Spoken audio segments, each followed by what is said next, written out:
Authority. Also, the National Chief Imam donates relief items to dam spillage victims. Then, in politics, Boabin Asamoah says MPP has become a self-serving party, and in some international stories, Nigeria's government asked West Africa's regional court to lift coup sanctions imposed on the country. We bring you details of the stories shortly.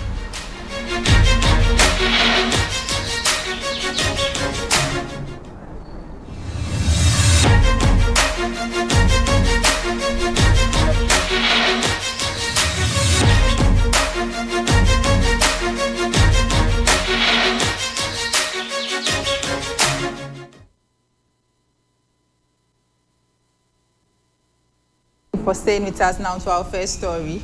The Ghana Revenue Authority Custom Division has seized a significant amount of illegal tobacco products worth nearly 8 million Ghana cedi that were smuggled into the nation through unapproved border routes. In a statement released on Tuesday, the Ghana Revenue Authority stated that the seized products had a street value of 8 million Ghana cedis, and additionally, all the seized brands did not comply with the standard requirements set forth by the Ghanaian laws. Oris Double Apple, Business Royals, Gold Seal, Bon, YES, and Business Kings were among the brands as part of its ongoing commitment to combating the smuggling, importation, and sale of illicit tobacco products that had been infiltrating Ghanaian markets. The GRA indicated that the decision to seize the product was vital. Every item that was seized had entered Ghanaian territory illegally, which is violating the Tobacco Control Regulations 2016 LI 2247 and the Public Health Act 2012 Act 851. GRA also stated that inquiries were still underway and that it was dedicated to finding and detaining those in charge of this illegal trade. They therefore urged the public to report any information they may have about warehouses or other illegal storage facilities used for stockpiling illegal tobacco products in order to protect lawful businesses, fight illegal trade, and preserve national revenue. Universities in the country have been urged to transform themselves into entrepreneur-centered institutions to prepare the teeming youth to establish their own businesses. Speaking at the 15th congregation of the Zenith University College, Professor Enuma Mensah said it is very necessary to fine-tune the tertiary education structure to respond to the needs of the country and global trends. The chairman of the University Council, Professor Jofus Anamoah Mensah, said providing the youthful population with workplace skills in various university programs would help the establishment of more businesses to provide more jobs and rack in the needed revenue to transform the economy. He added that the problem of graduate unemployment is becoming increasingly unmanageable. The population of the youth is increasing alarmingly and their demand for good education and jobs continue to grow. He said the universities and other tertiary institutions are being called to transform themselves into entrepreneurial institutions to provide workplace skills in their program for our youth and prepare them to be career ready to establish their own business. During the graduation, a total of 135 Bachelor of Business Administration degree candidates and 22 Bachelor of Law candidates graduated from the university. The university has since 2013 produced a total of 2,500 graduates made up of 101 Masters of Business Administration graduates, over 2,400 Bachelor of Business Administration graduates, and 22 Bachelor of Law graduates. The chairman noted that educating the youth to thrive in the ever-changing complex world requires a drastic transformation of the country's tertiary education system. The former Vice Chancellor of the University of Education, Winneba, further suggested that tertiary institutions expand their faculties to include visiting fellows, entrepreneurs in residence, investors in residence, policymakers, top chief executive officers, and national figures.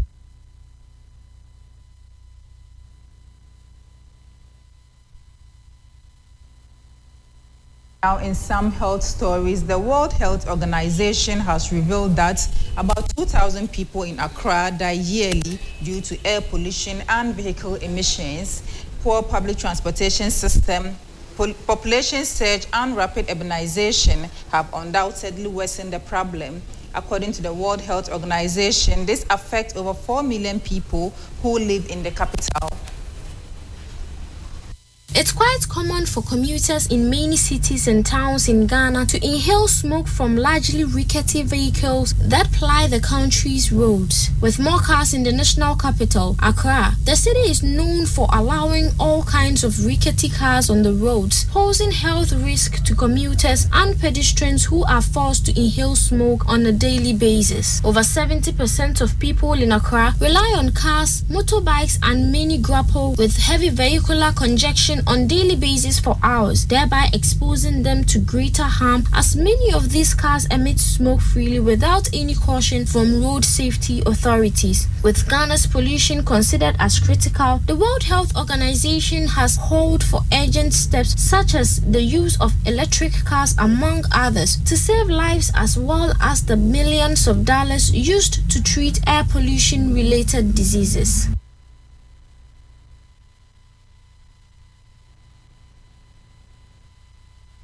Some political stories. A former staunch member of the New Patriotic Party, Yao Boabin Esamwa, says the party has become self-serving, for which reason a change was urgently required.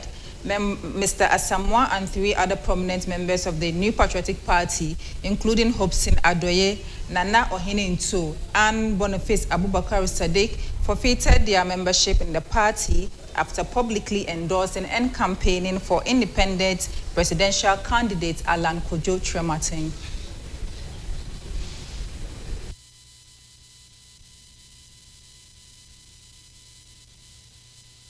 Had forfeited their membership in the party for their flagrant breach of the party's constitution. Article 391 of the MPP constitution states that a member of the party who stands as an independent candidate against the officially elected member of the party, or who joins or declares his or her support for another political party or for an independent candidate when the party has sponsored a candidate in a general or by-election, automatically forfeit his or her membership of the party. But in an interview with Mr. Yao Boabin Asamoah, the time has come for the right things to be done in the party, stressing that the elephant is supposed to serve the people of Ghana. But when it comes to the point where it becomes self-serving instead of looking at the interest of Ghana, then it's time to move on and serve the public. Meanwhile, the former General Secretary of the NPP, Nana Ohene-Nto, has also said that he committed no wrong by publicly endorsing Alan Kojo Trematin for the 2024 elections.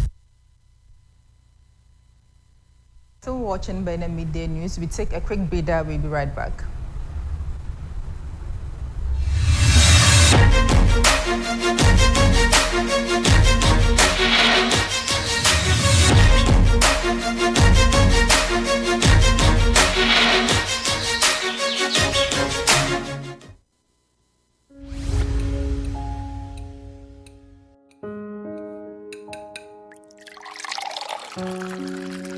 Kingani, what you got to do? I got some mention of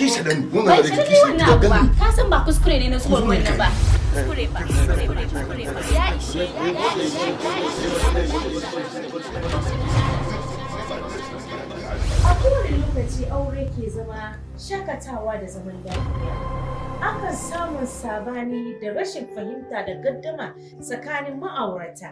Wasu lokaci tarbiyyar da yara yana ya zama matsalar aure. Ku kasance tare da mu akan shirin darasin aure a yayin da muke zurfafa bincike akan kalubale da ma'aurata ke fuskanta da yadda za magance su baki daya tun daga wahala har zuwa nasara. A wannan karo za mu kawo muku wani sabon salon akan shirin darasin aure kowace ranar Laraba karfe 4 da rana tare da ni Hajiya Munira Mahmud. Darasin aure headquarter duk lamuran aure duk baki ne. Even if it was the devil who should come and sit on top of us in Ghana. By virtue of certain procedures, certain practices, the devil cannot get away with doing whatever he wants. He would necessarily have to do what the people expect of him. Wani lokaci muka yarda da shi kamar yadda yake, wani lokaci muka yi tambaya kuma muna neman amsoshi masu ma'ana. A kokarinmu na ware gaskiya daga ƙarya da farfaganda. A matsayinmu na 'yan ƙasa masu haƙƙi a cikin lamuran siyasa, mulki da tattalin arzikin ƙasa. Breaking the eight, we shall in 2024. Meanwhile, government borrowing continues to spiral out of control.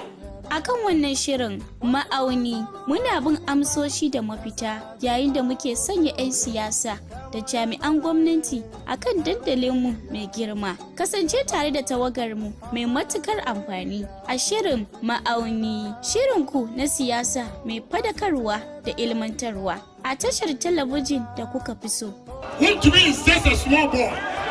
Ma'auni yana zuwa muku a kowace ranar Laraba da Juma'a da karfe 8 na dare a kan Baina TV. Baina TV, connected to your world. President Akufo, member will show down. Vice President, member will show down.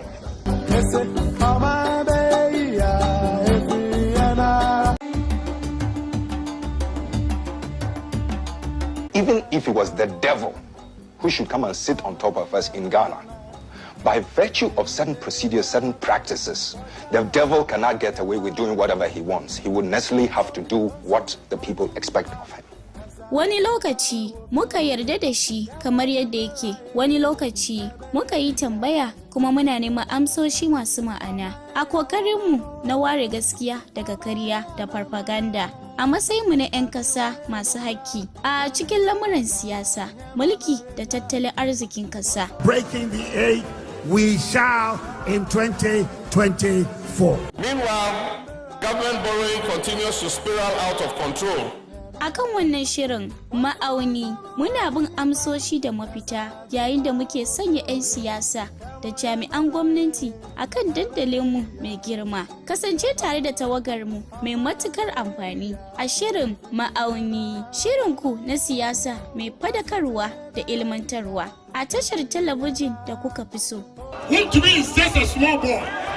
Ma'auni yana zuwa muku a kowace ranar Laraba da Juma'a da karfe 8 na dare a kan Baina TV.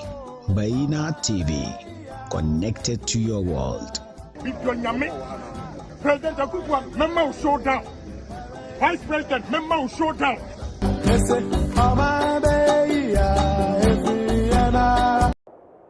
Allahu Akbar, Allahu Akbar.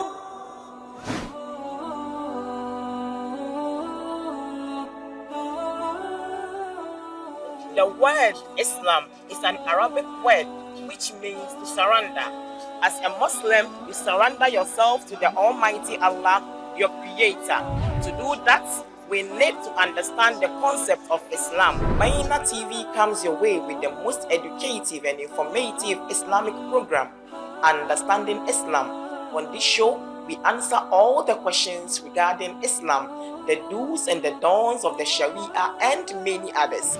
Make a date with me, Aisha Muhammad Saqib, this and every Friday at 10:30 a.m. as we educate ourselves with the knowledge of the deen.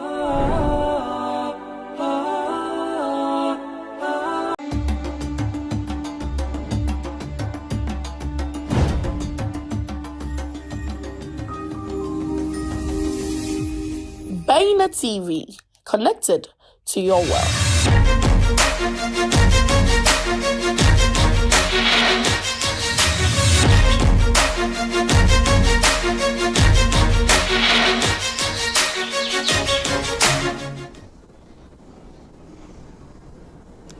Thank you for staying with us. The National Chief Imam Sheikh Nur Sharubutu, in collaboration with the National Peace Ambassador, Mr. Clemens Jato, yesterday, 21st November 2023, donated some relief items to the Akosombo Dam spillage victims in the North Tongu district. The generous donation comprised diverse essential items valued over 300,000 Ghana cedis, which included rice, water, clothing, footwear, and hygiene supplies. An additional amount of 70,000 Ghana cedis was offered to aid in alleviating the immediate needs of those affected.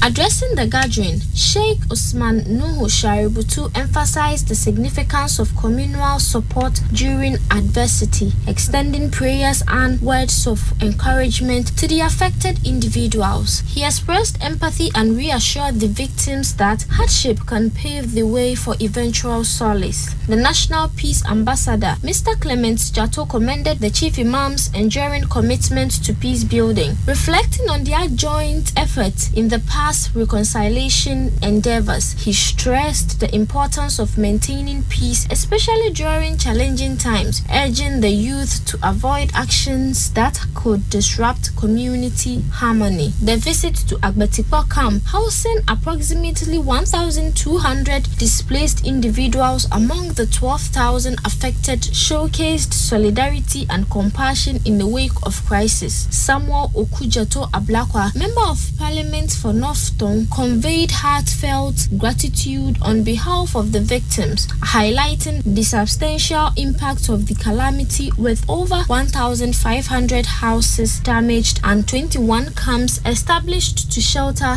the displaced. Recognizing the overwhelming support and benevolence shown, Ablakwa emphasized the unity and compassion exhibited by Ghanaians, particularly praising the Chief Imam's understanding of the region's needs. Promising accountability for the received aid, Ablakwa pledged equitable distribution among the remaining camps, ensuring no one is neglected in the recovery process. The Chief Imam's unwavering presence and generosity resonates deeply with the affected populace, signifying a beacon of hope amidst their trials. The donation not only addresses immediate necessity but also signifies a collective commitment towards rebuilding lives shattered by the dam spillage disaster.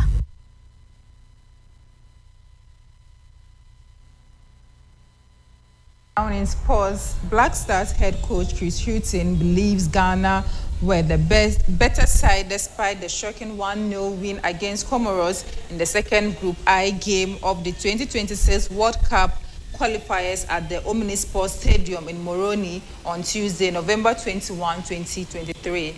Hertha Berlin's Mizani Maulide strike condemned the Black Stars to a second defeat against Comoros in a competitive fixture, with the first defeat coming at the 2021 AFCON. Comoros triumphing over the Stars with a 3-2 win in the final group game. It is Chris Hughton's first lose as head coach of Black Stars in a competitive game, with the other two losses coming in the October friendlies against the United States of America and Mexico. Ghana now sits fourth on the table with 3 points behind Madagascar, Mali and Comoros, heading into the next set of qualifiers in June 2024. Chris Hughton started the qualifying series with 1-0 win against Madagascar at the Baba Yara Sports Stadium, but Ghana failed to secure a win against Comoros, with the former Brighton and Hove Albion coach bemoaning his side inability to convert the chances created against the Islanders. According to the coach, over the 90 minutes, Black Stars were the better side, even though his team conceded what he regarded as a poor goal. The Black Stars of Ghana have ended the first set of the 2026 FIFA World Cup qualifiers with 3 points from a possible 6 following a 1-0 win against Madagascar at the Baba Yara Sports Stadium on Friday, November 17th, and a shocking 1-0 lose to Comoros at the Stade Moroni on Tuesday, November 21st. Midday News, I'm Khadija Kubra Keilani. Many thanks for doing the watching. Have a good afternoon.